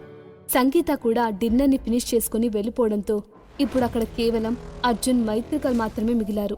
అందరూ వెళ్లిపోవడంతో అర్జున్ మైత్రిక వైపు చిన్నగా చూస్తూ నవ్వుతూ, డార్లింగ్ గారు, మీరు నాపై కోపంగా ఉన్నారా అని అడిగాడు. నేనా? కోపమా? దేనికి అని బుంగమూతి పెట్టుకుని మరి అంటుంది మైత్రిక. మీరు నా మీద అలిగారని మీ ఫేస్ ఎక్స్ప్రెషన్స్ క్లియర్గా చెప్తుంది. ఆ సీమారాతుడికి అంత సినిమా లేదు. తను చేసే పనులను మీరు పట్టించుకోకండి. ఎంతమంది అందగత్తెలు ఈ అర్జున్కి ట్రై చేసినా నేను మీ సొంతమే అని మైత్రిక వైపు చిన్నగా చూస్తూ నవ్వాడు అర్జున్. అతని మాటలకు కాస్త నవ్వి అంతలోనే అతి కష్టం మీద తన నవ్వుని కంట్రోల్ చేసుకుంటుంది మైత్రిక. తన భార్య అలకపోయిందనుకోవడానికి ఆ మాత్రం నవ్వు చాలనుకొని వెనక్కి వాలి రిలాక్స్గా కూర్చున్నాడు అర్జున్. అన్నట్టు ఇవాళ పార్టీ అయిపోయాక ఏదో సర్ప్రైజ్ ఇస్తానని చెప్పావు, ఏంటది అని కాస్త ఫేస్ ని సీరియస్ గానే పెట్టుకుని అడిగింది మైత్రిక. డార్లింగ్ గారు, ముందు మీరు డిన్నర్ చేయండి చెప్తాను అని కావాలని మైత్రికని ఉడికిస్తూ అన్నాడు అర్జున్. అర్జున్ అంతలా ఏం సర్ప్రైజ్ ప్లాన్ చేశాడో అని ఆలోచిస్తున్న మైత్రిక చాలా ఫాస్ట్ గా తన ప్లేట్లో ఉన్న ఫుడ్ ని నోట్లోకి దోపుకొని మరీ చిన్నపిల్లల్లా అల్లరల్లరిగా తింటుంది. ఆమె చేస్తున్న పనికి అర్జున్కి నవ్వాగక చేతిని నోటికి అడ్డు పెట్టుకొని మరీ నవ్వుతున్నాడు. ఆ తర్వాత డిన్నర్ని కంప్లీట్ చేసిన మైత్రిక, ఎందుకు నవ్వుతున్నారు అని ఉంగమూతి పెట్టుకొనని పక్కనే ఉన్న గ్లాస్లోని వాటర్ని గుటగుట తాగి, ఇప్పుడు చెప్పు ఏంటా సర్ప్రైజ్ అని అర్జున్ వైపు చూస్తూ అడిగింది. అర్జున్ పైకి లేచి తన చేతిని మైత్రికకిస్తూ, డార్లింగ్ గారు, ఒకసారి పైకి లేవండి అని అంటూ అప్పటికి టైం 12 అవ్వడంతో, అర్జున్, మనం ఇప్పుడు ఎక్కడికైనా వెళ్తున్నామా, అది కూడా ఇంత నైట్ పూట అని అటు ఇటు చూస్తూ అడిగింది మైత్రిక. అర్జున్ ఆమె అడిగిన దానికి సమాధానం చెప్పకుండా తన చేతిని మైత్రికకు అందిస్తూ తనతో రమ్మన్నట్టు కనురెప్పలను చిన్నగా ఆర్పుతూ సైగ చేశాడు. దాంతో ఆమె తన హెయిర్ని వెనక్కి నెట్టి చిన్నగా తన చేతిని అర్జున్కి అందించింది. మైత్రికను చౌదరి ప్యాలెస్కి ఆనుకొని ఉన్న బీచ్లోకి తీసుకెళ్లాడు అర్జున్. నల్లని రాత్రి, నిండు వెన్నెల, గాలి హోరుగా వేస్తుంది. గాలికి అర్జున్ జుట్టు అటు ఇటు ఎగురుతూ ఉంది. మరోవైపు మైత్రిక రెడ్ శారీ కూడా తన అందాలను ఇక దాచలేనన్నట్టు హోరుగా రెపరెపలాడుతూ ఎగురుతోంది. ఆమె హెయిర్ కూడా గాలికి మాటిమాటికి తుళ్ళుతూ మైత్రిక మొహంపై పడుతుంది. మైత్రిక అతి కష్టం మీద తన చీరని, హెయిర్ని బ్యాలెన్స్ చేసుకుంటూ మరో చేత్తో అర్జున్ చేయిని పట్టుకుని బీచ్లోకి ఫాస్ట్గా నడుస్తుంది. కాసేపటికి దూరంగా మల్టిపుల్ లైట్స్తో తలుకు తలుకుమని వెలుగుతూ కనిపిస్తుంది ఓ క్రూజ్ షిప్. ఆ షిప్ వైపు చూసిన మైత్రిక, వావ్ అర్జున్, ఏంటి షిప్ ఇక్కడుంది, మనం ఇందులో ఎక్కడికైనా వెళ్తున్నామా అని ఆశ్చర్యంగా చూస్తూ అడిగింది. దానికి అర్జున్ సమాధానం చెప్పకుండా మైత్రిక కళ్లకు గంతలు కట్టి ఆమెని చిన్నగా కిస్ చేశాడు. ఆ తర్వాత మైత్రిక నడుముపై తన చేతిని వాల్చి ఆమెని పైకి ఎత్తుకున్నాడు. దానికి మైత్రిక కాస్త మెలికలు తిరుగుతూ, ఏ అర్జున్, ఏం చేస్తున్నావు నువ్వు, మనం ఎక్కడికి వెళ్తున్నాం, ప్లీజ్ చెప్పు అర్జున్ అని గారాలు పోతూ అడిగింది. సైలెంట్గా ఉండమని చెప్పానా, కాసేపు ఏం మాట్లాడకండి అని మైత్రిక చెవి దగ్గర చిన్నగా అన్నాడు అర్జున్. దాంతో మైత్రిక చిన్నగా నవ్వుకుంటూ, చూడబోతే ఈ అర్జున్ ఏదో నాటి ప్లాన్ వేసినట్టున్నాడు, లేకపోతే ఇంత నైట్ టైంలో, అది కూడా క్రూజ్ షిప్లోకి ఎందుకు తీసుకెళ్తాడు, సంథింగ్ ఈజ్ రొమాంటికల్లీ ఫిషీ అని మనసులోని అనుకుని చిన్నగా సిగ్గుపడుతుంది. ఆ నైట్ అర్జున్ మైత్రికలు ఎలా స్పెండ్ చేయబోతున్నారు, వాళ్ళిద్దరూ తిరిగి ప్యాలెస్కి ఎప్పుడు వెళ్తారు తెలియాలంటే వినండి 100% love only on pocket FM.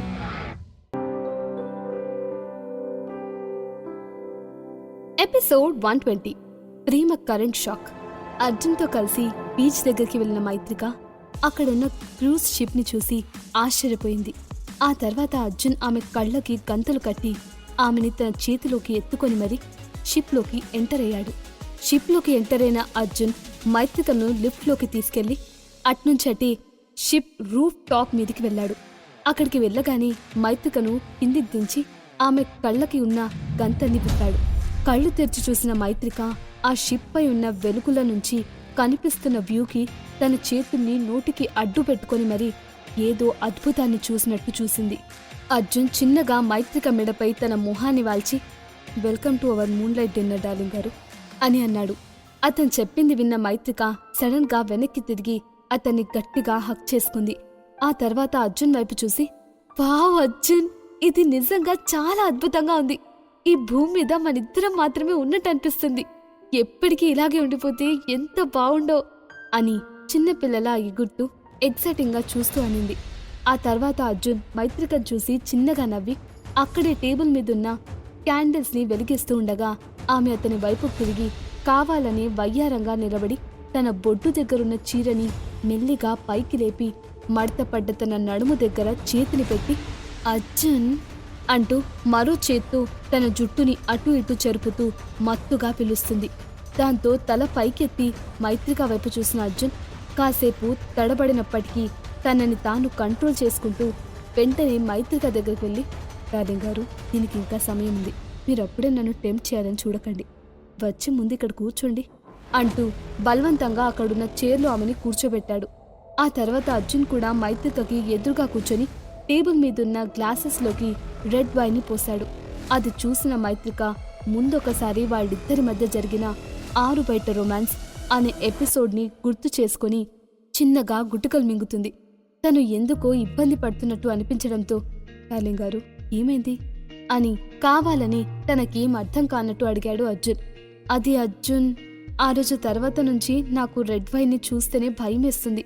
మళ్ళీ నేను కనుక మత్తులో వెళ్ళానంటే అని తలదించుకొని తడబడుతూ చెప్తున్న తన భార్య వైపు సూటిగా రొమాంటిక్ లుక్తో చూస్తూ, పర్లేదు చెప్పండి, మత్తులోకి వెళ్తే ఏం చేస్తారు అని హస్కీ వాయిస్తో అడిగాడు అర్జున్. అతను తనని కావాలని ఆరా తీస్తున్నాడని అర్థమైన మైత్రిక తనని పైకెత్తి, ఏముంది, నాలోని యక్షిని బయటకొస్తుంది. ఆ తర్వాత మీ ఒంటిపై నా ఒంటిపై ఏమీ మిగలవు అని బోల్డ్గా సమాధానమిస్తుంది.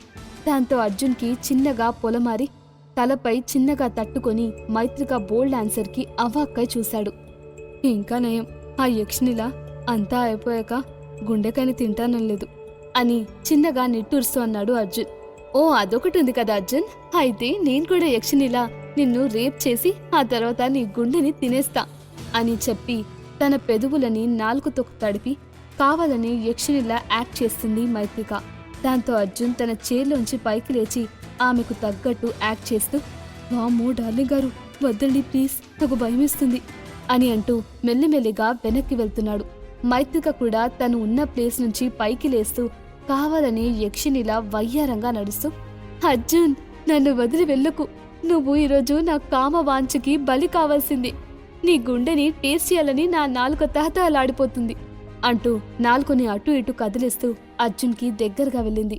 అలా వెళ్తూ వెళ్తూ అక్కడున్న వుడెన్ వాల్కి ఆనుకున్న అర్జున్కి ఇరువైపులా తన చేతుల్ని ఆనించి అతని కళ్ళలోకి కళ్ళు పెట్టి చూస్తూ మైత్రిక ఏదో అనబోతూ ఉండగా అర్జునే తనని టక్కున లిప్ టు లిప్ కిస్ చేశాడు.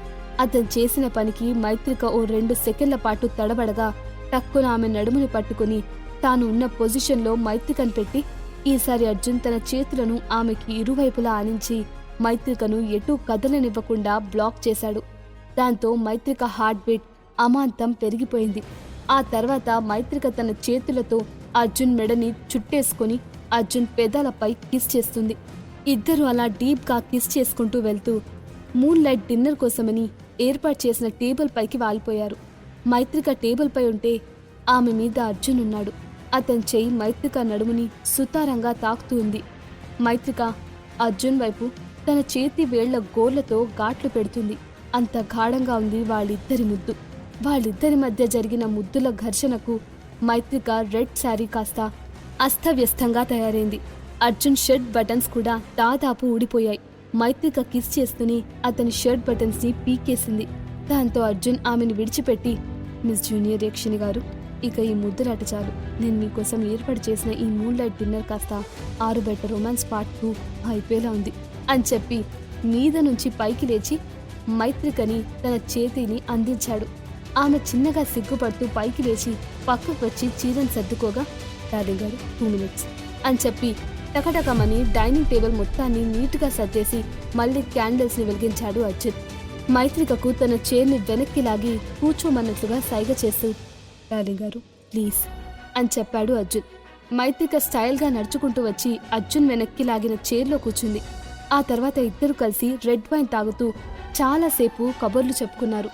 ఇద్దరు కలిసి అక్కడే ఉన్న సోఫా కౌచ్ మీద పడుకుని ఒకరి కళ్ళల్లోకి మరొకళ్ళు చూసుకుంటూ ఉండగా, అర్జున్ నీకు వేడిగా అనిపించట్లేదా అని కొంటిగా చూస్తూ అంది మైత్రిక. నాకా లేదే, మీకు అనిపిస్తుంది అని ఏదో అనబోతూ ఆమె వైపు చూసిన అర్జున్కి విషయం అర్థమై చిన్నగా నవ్వుతూ, అవునవును చాలా అంటే చాలా వేడిగా ఉంది అని తను కూడా రొమాంటిక్గా చూస్తూ అంటాడు. అయితే మనిద్దరం ఒకరినొకరం హెల్ప్ చేసుకుందాం అర్జున్ అని చిలిపిగా చూస్తూ అంది మైత్రిక. అలా నిండు జాబిలి పండు వెన్నెలలో ఆ క్రూజ్ షిప్ రూఫ్ టాప్ మీద అర్జున్ మైత్రికలు మరోసారి ఏకమయ్యారు.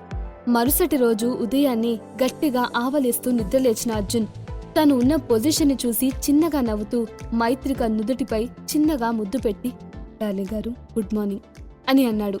అప్పుడే మార్నింగ్ ఏంటి అర్జున్, ఇంకాసేపు పడుకో అంటూ మళ్ళీ అర్జున్ని తన పైకి లాక్కుంటుంది మైత్రిక. అప్పుడేనా? ఇంకాసేపు అయితే సూర్యుడు నడినెత్తిపైకి వచ్చేలా ఉన్నాడు. అందులోనూ మనం సముద్రం మధ్యలో ఉన్నాం. తిరిగి మా అమ్మమ్మ వాళ్ళ ఇంటికి వెళ్ళాలని మీకు లేదా డార్లింగ్ గారు అని అన్నాడు అర్జున్. అతని మాటలకు ఉలిక్కిపడి నిద్రలేచిన మైత్రిక, అర్జున్ అసలు టైం ఎంతైంది, మనం సముద్రం మధ్యలో ఉండడం ఏంటి అంటూ చిన్నగా తల గోక్కుంటూ చుట్టూ చూసి ముందు రోజు రాత్రి జరిగిందంతా గుర్తు చేసుకుంది. ఆ వెంటనే బెడ్షీట్లోకి చూస్తున్న మైత్రిక తన ఒంటిపైన అర్జున్ ఒంటిపైన ఏమీ లేవని గమనించి చిన్నగా అర్జున్ వైపు చూసి పళ్ళికిలిస్తూ నవ్వింది. ఆ తర్వాత ఇద్దరు పైకి లేచి ఫాస్ట్గా రెడీ అయ్యారు.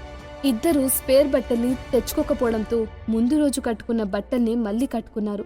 ఆ తర్వాత వాళ్లున్న షిప్ జస్ట్ 30 minutesలో చౌదరి ప్యాలెస్కి చేరుకోగా అర్జున్ మైత్రికను తీసుకుని ఆ ప్యాలెస్ వెనుక వైపు నుంచి వెళ్లాడు. అర్జున్ మనం ఎందుకిలా వెళ్తున్నాం, ఎంట్రన్స్ అటువైపు కదా అని అనుమానంగా చూస్తూ అడిగింది మైత్రిక. ఆమె మాటలకు అర్జున్ వెళ్తున్న వాడల్లా ఆగిపోయి, సరే పదండి అలానే వెళ్దాం, లివింగ్ రూమ్లో మీ వాళ్ళెవరైనా కనిపిస్తే మాత్రం మీరే సమాధానం చెప్పుకోవాలి అని చెప్పి అటుగా కదిలాడు. దాంతో మైత్రిక అర్జున్ చేతిని గట్టిగా పట్టుకొని, వద్దు వద్దు మనం నువ్వు చెప్పినట్టే ఇలాగే వెళ్దాం అని అంటుంది. అర్జున్ చిన్నగా నవ్వుతూ, మామూలుగా చెప్తే వినరే అని చెప్పి మైత్రికను తీసుకొని దొడ్డిదారి వైపు వెళ్లాడు. మెల్లిగా మైత్రికను చౌదరి ప్యాలెస్ వెనుక గోడపైకి ఎక్కించి ఆ తర్వాత తాను కూడా గోడపైకి ఎక్కాడు అర్జున్. ముందుగా అతను గోడపైకి కిందికి దిగి ఆ తర్వాత మైత్రికని దూకమని చెప్పాడు. అర్జున్ నాకు హైట్స్ అంటే భయం, దూకితే మిస్ అయి కాలు చేతులు విరిగిపోతాయేమో అని భయంగా చూస్తోంది మైత్రిక. అరే మీరు ముందు దూకండి, నేనున్నాగా మిమ్మల్ని పట్టుకోవడానికి, మీకు నా మీద నమ్మకం ఉంటే దూకండి, లేదంటే ఇక్కడే కూర్చోండి, మీ అమ్మమ్మ గారు వచ్చి మిమ్మల్ని క్యాచ్ చేస్తారు అని అన్నాడు అర్జున్. దాంతో మైత్రిక, అమ్మో అమ్మో వద్దు వద్దు నేను మీతో పాటు వస్తాను అని బుంగముత్తు పెట్టుకొని అంది. అయితే దూకండి అని అర్జున్ మాటలు విని కాస్త భయంగా ఉన్నప్పటికీ దేవుణ్ణి తలుచుకుంటూ దూకేస్తుంది మైత్రిక. అర్జున్ ఆమెను పర్ఫెక్ట్గా క్యాచ్ చేశాడు. అయితే ఆ సిచ్యువేషన్లో అర్జున్ చెయ్యి మైత్రిక నడుముని పట్టుకుంది. దాంతో మైత్రిక బుగ్గలు ఎరుపెక్కాయి. అది గమనించిన అర్జున్, డార్లింగ్ గారు మీరెందుకలా సిగ్గుపడుతున్నారు, మన మధ్య ఇప్పటికే చాలా జరిగిపోయాయి, ఇప్పుడేదో ఫస్ట్ టైం నేను మిమ్మల్ని పట్టుకున్నట్టు అలా సిగ్గుపడుతున్నారేంటి అని ఓరుగా ఆమె వైపు చూస్తూ అడిగాడు. దాంతో మైత్రిక అర్జున్ పెదలపై సడన్ గా ముద్దు పెట్టింది. ఆమె ముద్దుతో స్టన్ అయిపోయిన అర్జున్ కాసేపు అలా స్టాచ్యూలా నిలబడిపోయి కొయ్యబారిపోయాడు. అతన్ని చూసిన మైత్రిక చిన్నగా నవ్వి, ఏంటర్జున్ ఇప్పటికే మనం చాలాసార్లు ముద్దు పెట్టుకున్నాం కదా, ఏదో ఇదే ఫస్ట్ టైం కిస్ చేసినట్టు అలా అయిపోయావేంటి అని అడుగుతుంది. ఆమె అడిగిన దానికి అర్జున్ తడబడుతూ, అంటే అది డార్లింగ్ గారు మీరు ఎప్పుడు నన్ను కిస్ చేసినా ఎందుకనో నాకు నా ఒంట్లోని కరెంట్ షాక్ అయినట్టు అనిపిస్తుంది అని చిన్నగా తల రుద్దుకుంటూ అన్నాడు. కదా మరి నాకు కూడా అంతే, నువ్వు నన్ను ఎప్పుడు టచ్ చేసినా నాకు కరెంట్ షాక్ కొట్టినట్టే అనిపిస్తుంది. అంటే దాని అర్థం మనకు నచ్చిన వారు మనల్ని ఎన్నిసార్లు ముట్టుకున్నా మనకి ఎప్పుడూ అదే ఫ్రెష్ ఫీలింగ్ కలుగుతుంది. దాన్నే లవ్ అంటారు. అందుకే నేను కూడా నువ్వు నా నడుముని పట్టుకున్నప్పుడు సిగ్గుపడ్డాను, అర్థమైందా అని అడిగి తన హెయిర్ని వయ్యారంగా వెనక్కి నెట్టి చౌదరి ప్యాలెస్ లాన్ వైపు నుంచి ఇంట్లోకి వెళ్తుంది మైత్రిక. అర్జున్ చిన్నగా తన భుజాలను ఎగిరేసి, అర్థమే డార్లింగ్ గారు అని ప్యాలెస్లోకి ఎంటర్ అయ్యాడు. లోపలికి వెళ్ళిన మైత్రిక పిల్లిలా నడుచుకుంటూ మెల్లగా ఫస్ట్ ఫ్లోర్లో ఉన్న తన రూమ్కి వెళ్ళింది. ఆమె వెనకే వస్తున్న అర్జున్ మాత్రం సాఫీగా నడుచుకుంటూ హీరోలా వస్తున్నాడు. తన ముందు అలా నక్కి నక్కి వెళ్తున్న మైత్రికను చూసి అతను తన నవ్వుని కంట్రోల్ చేసుకోలేకపోయాడు. ఇద్దరూ రూంలోకి ఎంటర్ అవ్వగానే మైత్రిక టక్కున డోర్ని లాక్ చేసింది. తర్వాత అర్జున్ నవ్వడం గమనించి ఎందుకా నవ్వు అని బుంగమెత్తి పెట్టుకొని అడిగింది. అర్జున్ ఆమె వైపు రొమాంటిక్గా చూస్తున్నాడు కానీ ఏమీ మాట్లాడలేదు. అలా చూస్తూ ఉండడమేనా? వెళ్ళి ఫ్రెష్ అయ్యేదేమైనా ఉందా? నాకు తెలిసి ఇంకొక 10 మినిట్స్లో బ్రేక్ఫాస్ట్కి అందరూ డైనింగ్ రూమ్లో అటెండ్ అవుతారు. మనం కనుక టైంకి వెళ్ళలేకపోతే అమ్మకి మనపైన లేనిపోని అనుమానాలు వస్తాయి. లేచి రెడీ అవ్వండి అని అంటూ ర్యాక్లోని తన బట్టల కోసం వెతుకుతుంది మైత్రిక. పర్లేదు డార్లింగ్ గారు, నేను జస్ట్ ఫేస్ వాష్ చేసుకుని వచ్చేస్తానులే గాని మీరు చీర కట్టుకోండి, నేను మిమ్మల్ని చూస్తూ ఉంటాను అని ఇంట్రెస్టింగ్గా మైత్రిక వైపు చూస్తూ అన్నాడు అర్జున్. దాంతో అర్జున్ పైకి తన షర్ట్ ప్యాంట్ని విసిరి లేచి రెడీ అవ్వమన్నట్టు సైగ చేస్తుంది మైత్రిక. ఇక తప్పదన్నట్టు పైకి లేచిన అర్జున్ అయిష్టంగానే వాష్రూంలోకి వెళ్ళాడు. మైత్రిక అర్జున్ వైపు చూసి చిన్నగా నవ్వుకుంది. కాసేపటికి ఇద్దరు కలిసి సరిగ్గా బ్రేక్ఫాస్ట్ టైంకి డైనింగ్ రూమ్లోకి వెళ్లారు. అప్పటికే అందరూ డైనింగ్ రూమ్లోకి వచ్చేసి ఉండడంతో అర్జున్ మైత్రికలు సైలెంట్గా వెళ్లి తమ తమ ప్లేస్లో కూర్చున్నారు. మైత్రిక, అర్జున్, మీ ఇద్దరి ఫేసెస్ ఏంటి ఇవాళ చాలా బ్రైట్గా కనిపిస్తున్నాయి అని అనుమానంగా చూస్తూ అడుగుతుంది లక్ష్మి. కొంపదీసి ఇద్దరు కలిసి రొమాంటిక్ నైట్ అవుట్ చేశారా ఏంటి అంటూ వాళ్ళిద్దరి వైపు నవ్వుతూ చూస్తూ తను ఉన్న ప్లేస్ గురించి ఆలోచించకుండా టక్కున అడిగేసింది మేఘన. మేఘన అడిగిన దానికి అర్జున్ మైత్రికలు ఏమని సమాధానం చెప్పబోతున్నారు? వాళ్ళిద్దరూ ఆ సిచ్యువేషన్ను మేనేజ్ చేయగలరా? తెలియాలంటే వినండి 100% love only on pocket FM.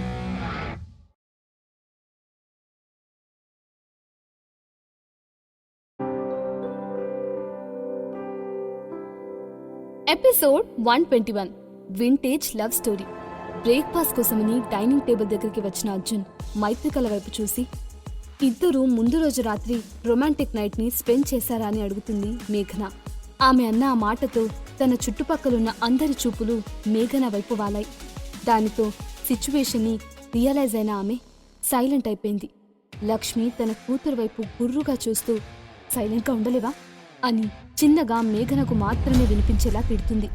వయసులో ఉన్నవాళ్ళు కదా, అప్పుడప్పుడు అలాంటివి ఉంటాయిలే అని అంటూ చిలిపిగా సీతమ్మ వైపు చూశాడు అభిరామయ్య. దాంతో సిగ్గు లేకపోతే సరే, పిల్లల ముందు ఏంటి మీ మాటలు అని సిగ్గుపడుతూ అంటుంది సీతమ్మ. అక్కడున్న అందరూ కూడా సీతమ్మ అభిరామయ్యల వైపు చూసి చిన్నగా నవ్వుకున్నారు. మరోవైపు మేఘన మాటలకు అర్జున్ మైత్రికలను చూసి సంగీత చిన్నగా పళ్ళు కొరుకుతూ అదే అయ్యుంటుందిలే, ఇంట్లోనే నా కళ్ళు కప్పి రొమాన్స్ చేసుకుంటారు, ఇక బయటికి వచ్చాగా ఆగుతారా? ఈ మైత్రిక కళ్ళు ఎప్పుడు తెరుచుకుంటాయో ఏంటో, ఈ వేస్ట్ అర్జున్తో తిరగొద్దని ఎన్నిసార్లు చెప్పినా నా మాటని అస్సలు పట్టించుకోదు, ఇంకా ఈ మధ్య వాడికే వత్తాసు పలుకుతూ మాట్లాడుతుంది అని అంటూ చిన్నగా నిట్టూర్చింది. అభిరామయ్య అర్జున్ వైపు చూస్తూ అర్జున్, నువ్వు ఇచ్చిన మిలిటరీ సిగరెట్స్ ఇంకా లిక్కర్ నాకు మహా అంటే 1 నెల పాటు వస్తాయి, మరి ఆ తర్వాత నాకు కావాలంటే ఎలా అని కావాలనే సాగదీస్తూ అడిగాడు. నేను వాటికి కావాల్సిన ఏర్పాట్లు ఆల్రెడీ చేసి పెట్టాను తాతయ్య. ఒక ట్రక్ నిండా మిలిటరీ బ్రాండెడ్ సిగరెట్స్ ఇంకా లిక్కర్స్ చౌదరి ప్యాలెస్కి వస్తున్నాయి అని అన్నాడు అర్జున్. అతని మాటలకు ఆశ్చర్యపోయి చూస్తూ వావ్ అర్జున్, చాలా చాలా థ్యాంక్స్ అయ్యా, ఇక్కడున్న వాళ్ళల్లో నువ్వు ఒక్కడివే నన్ను బాగా అర్థం చేసుకుంటున్నావు అనిపిస్తుంది అని చెప్పి నవ్వుతూ పక్కనే ఉన్న తన భార్య సీతమ్మ వైపు చూసి టక్కున తన ఎక్స్ప్రెషన్స్ ని నార్మల్ చేసుకున్నాడు అభిరామయ్య. తన భర్తకి ఆ లిక్కర్ ఇంకా సిగరెట్ పై ఉన్న ఇష్టాన్ని ఏమాత్రం ఆమె అర్థం చేసుకోలేకపోతుంది సీతమ్మ చౌదరి. తన ముందు ఊరుకూరికిని అర్జున్ని పొగిడేస్తున్న అభిరామయ్య వైపు గుర్రుగా చూస్తుంది ఆమె. అంతలో వెంకటేష్ అందుకుంటూ ఇందాక నువ్వు ఏమన్నావు అర్జున్? ఒక ట్రక్ నిండా మిలిటరీ సిగరెట్స్ ఇంకా లిక్కరా? ఏంటి జోక్ చేస్తున్నావా? నిన్నంటే పెద్ద మొత్తంలో లంచమిచ్చి మరీ వాటిని తీసుకొచ్చావేమో అని అనుకున్నాను. ఇప్పుడేమో ఒక ట్రక్ నిండా అంటున్నావు. ఎవరి చెవులో పూలు పెడదామని? మా మావయ్యని నీ మాటలతో గారెడి చేసి మోసం చేయాలనుకుంటున్నావా అని కావాలని అభిరామయ్యకు అర్జున్ పైన నెగటివ్ ఇంప్రెషన్ తేవాలని అంటాడు.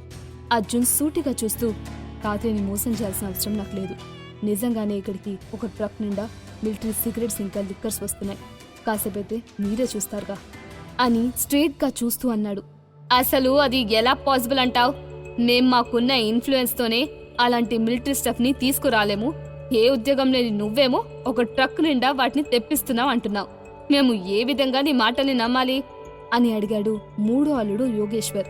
మీరు అడిగేదానికి నా దగ్గర సమాధానం ఉంది, కానీ దాన్ని విని మీరు తట్టుకోగలరా అని సీరియస్గా చూస్తూ అన్నాడు అర్జున్.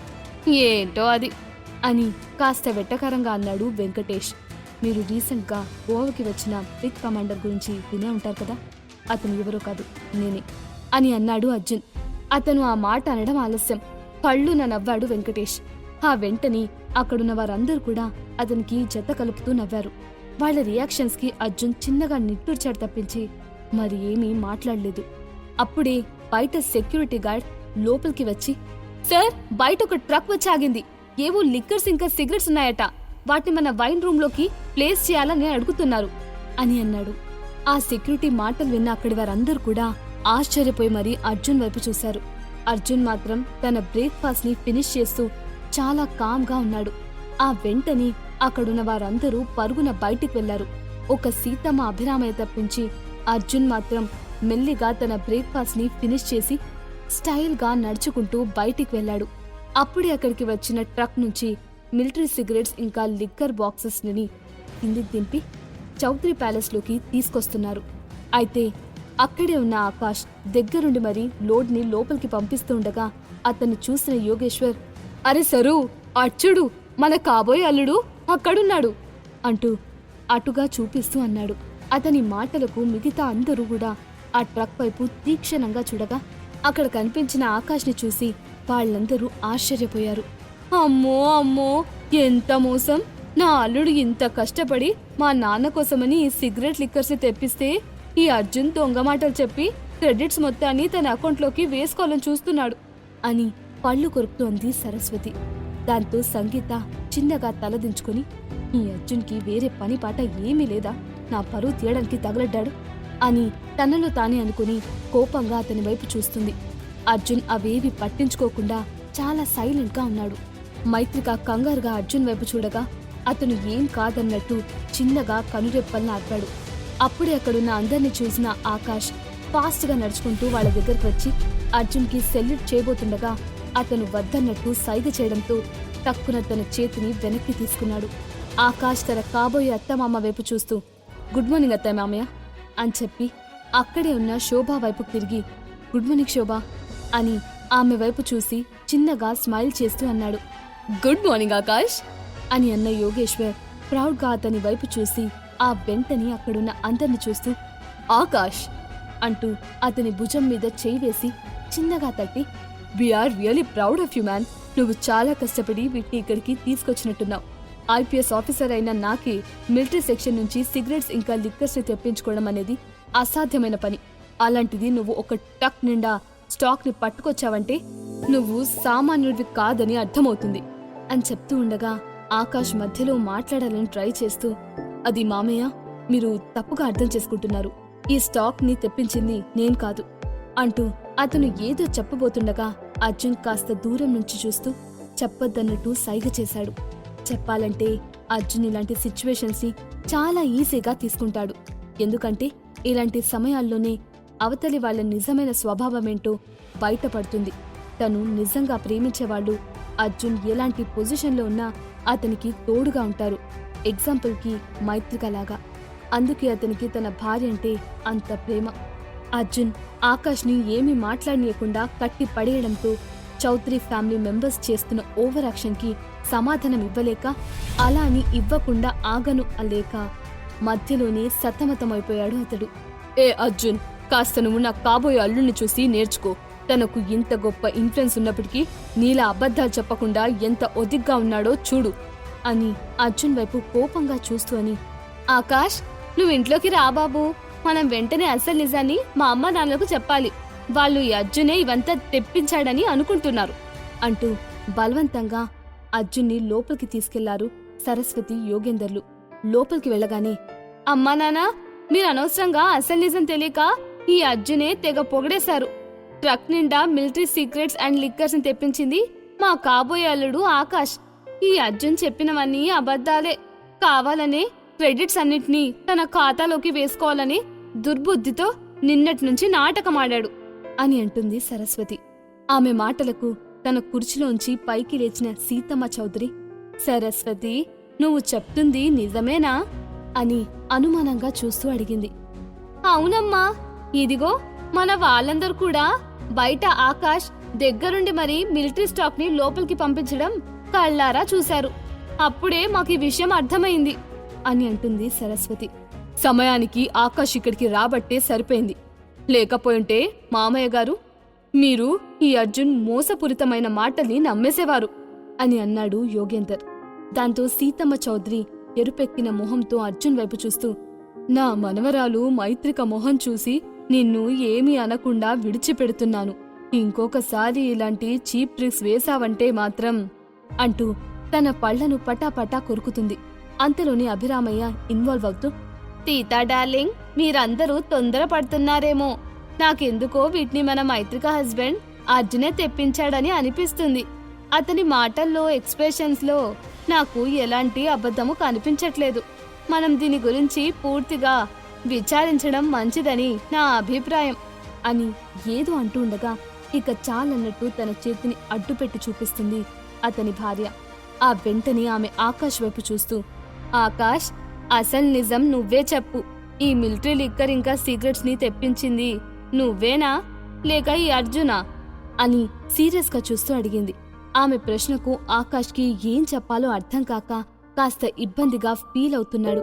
ఒకవైపు అర్జున్ అసలు నిజం చెప్పనీయకుండా ఆపుతుంటే, మరోవైపు వీళ్లు వరుస పెట్టి క్వశ్చన్స్ వేస్తూ ఉండడంతో చిన్నగా తలగీరుకుంటూ, అమ్మమ్మా, అది ద గ్రేట్ లీడర్ అయిన బిగ్ కమాండర్ గోవాకి వచ్చిన విషయం మీ అందరికీ తెలిసే ఉంటుంది. ఆయనే వీటన్నిటినీ మీకోసం ఇక్కడికి పంపించాడు అని చిన్నగా తడబడుతూ చెప్పి ఎలాగో అలా అర్జున్కి రావాల్సిన క్రెడిట్ తన అకౌంట్లో పడనీయకుండా చూసుకున్నాడు. అయితే అర్జున్ని అలా నోటికి వచ్చినట్టు మాట్లాడుతూ గొప్పలికి పోతున్న అక్కడ వాళ్ళని చూసి అర్జున్ చేతిలో వాళ్ల ఫ్యూచర్ ఏంటో అనుకుంటూ చిన్నగా నిట్టూర్చాడు ఆకాష్. ఆకాష్, నువ్వు చెప్తున్నది నిజమేనా? మన బిగ్ కమాండర్ వీటిని స్వయంగా అత్తయ్య మావయ్యల కోసమని పంపించారా? మరి ఈ విషయం నువ్వు మాకు ముందుగా ఎందుకు చెప్పలేదు అని కాస్త ఆశ్చర్యపోతూనే అడిగాడు యోగేందర్. మీరు నన్ను చెప్పనిస్తేగా మామయ్య, నేనిందాక కూడా మీకు అదే విషయం చెప్పాలని అనుకున్నాను. కాని మీరు నా మాటల్ని పట్టించుకోలేదు. మన చౌదరి ప్యాలెస్కి వీటిని పంపింది స్వయంగా బిగ్ కమాండరే. ఇందులో నేను అంటూ ఆకాష్ ఏదో చెప్పబోతుండగా వెంటనే యోగేందర్ అతన్ని అడ్డుకుంటూ, ఏమైనా గాని అల్లుడు, నువ్వు చాలా గ్రేట్. నువ్వు బిగ్ కమాండర్ దృష్టిలో ఎంతో గొప్పవాడు కాకపోతే ఆయన స్వయంగా నీ ద్వారా స్టాక్ ని ఇక్కడికి పంపిస్తాడు. బిగ్ కమాండర్తో మాట్లాడే అవకాశం రావడమే చాలా గొప్ప విషయం. అలాంటిది నువ్వు ఆయనకి చాలా క్లోజ్గా ఉన్నావని చాలా ఈజీగా అర్థమవుతుంది. నిన్ను చూస్తుంటే మాకు నిజంగానే చాలా ప్రౌడ్గా ఉంది. నీలాంటి వ్యక్తి మా ఇంటికి అల్లుడుగా రావడం మేం చేసుకున్న అదృష్టం అంటూ సీతమ్మ అభిరామల ముందు హైప్ కోసమని హై ఎఫిషియన్సీ డైలాగులు వేశాడు. ఆకాష్ వైపు చూసిన సీతమ్మ చౌదరి కళ్ళు మెరవగా అభిరామయ్య కళ్ళు మాత్రం అతని వైపు కోపంగా చూశాయి. బిగ్ కమాండర్ అన్న పదాన్ని విన్నప్పటినుంచి సీతమ్మ చౌదరి ఆలోచనలు ఆమె 40 సంవత్సరాల ముందుకి తీసుకెళ్లాయి. ఆమెకు 20 సంవత్సరాల వయసున్నప్పుడు అప్పటి వరల్డ్స్ రిచెస్ట్ ఇంకా మిలిటరీ పోలీస్ డిపార్ట్మెంట్ కి బిగ్ కమాండర్ అయిన కృష్ణ అనే వ్యక్తి తరచూ సీతమ్మ కోసం రకరకాల జ్యువెలరీని గిఫ్ట్స్ గా పంపించేవాడు. అతను అప్పట్లో ఆమె అందానికి పడిపోయి విపరీతంగా ఆమెని ప్రేమించేశాడు. నిజానికి సీతమ్మ అసలు పేరు రాధ. అప్పటికే ఆమెని గాఢంగా ప్రేమిస్తున్న అభిరామయ్య తన ఆస్తిపాస్తులను చూపెట్టి మరీ బలవంతాన ఆమెని పెళ్లి చేసుకొని మరి తన పేరుకి సింక్ అయ్యేలా ఉండాలని సీతమ్మ అనే పేరు మార్చేసుకున్నాడు. అప్పట్లోని బిగ్ కమాండర్ కృష్ణ పంపించే గిఫ్ట్స్ అన్నీ కూడా ఎంత వాల్యుబుల్ అంటే అప్పట్లోనే వాటి విలువ కోట్లల్లో ఉండేది. వేరే వ్యక్తిని పెళ్లి చేసుకున్నప్పటికీ కృష్ణ ఆలోచనలు, అతను చేసిన చిలిపి పనులు, పంపిన బహుమతులు అవన్నీ ఆమెకు పదే పదే గుర్తొస్తూ ఉంటాయి. అలా సీతమ్మ తన పాత జ్ఞాపకాలను నెమరు వేసుకుంటూ సిగ్గుపడుతూ తన వింటేజ్ లవ్ స్టోరీ నుంచి బయటికి వచ్చి ఎరుపెక్కిన ఆమె బుగ్గలను చూసిన అభిరామయ్యకు జల్సీ ముంచుకొచ్చేస్తుంది. చిన్న పిల్లాళ్ళ బుంగముద్ది పెట్టుకుని మరి, ఆ కృష్ణగాడు ఇంకా బతికే ఉన్నాడా? వీటిని పంపింది అతడేనా లేక కొత్తగా వచ్చిన బిగ్ కమాండరా? ఆయన తనకి పంపాలనుకుంటే అప్పటిలానే ఏ జ్యువెలరీనో పంపించి ఉండొచ్చు కదా, ఇలా సిగరెట్ లిక్కర్ ఎందుకు పంపాడు అంటూ దీర్ఘంగా ఆలోచించిన అభిరామయ్య ఏదో అర్థమైనట్టు చిన్నగా నవ్వుకుని, అయితే ఖచ్చితంగా వీటిని పంపింది ఈ తరం బిగ్ కమాండర్ అయ్యుంటాడు. నేనే అనవసరంగా ఏవేవో ఆలోచించి బ్రెయిన్కి స్ట్రెస్ ఇస్తున్నాను అని మనసులో అనుకుని చిన్నగా విజిల్ వేస్తూ రిలాక్స్గా తన చైర్లో కూర్చున్నాడు. సీతమ్మ మాత్రం సిగ్గుపడుతూ ఆకాష్ వైపు చూసి ఆయన ఎలా ఉన్నారు అని అడిగింది. ఆమె మాటలు అర్థం కాక ఆయనంటే ఎవరు నానమ్మా అని అడిగాడు ఆకాష్. అదే బిగ్ కమాండర్ కృష్ణ ఎలా ఉన్నారు అని కాస్త సిగ్గుపడుతూనే అడిగింది సీతమ్మ. సీతమ్మ అడిగిన దానికి ఆకాష్ ఏమని సమాధానం చెప్తాడు? అర్జున్ ఈ సిచ్యువేషన్ని ఎలా డీల్ చేయబోతున్నాడు తెలియాలంటే వినండి 100% love only on pocket FM.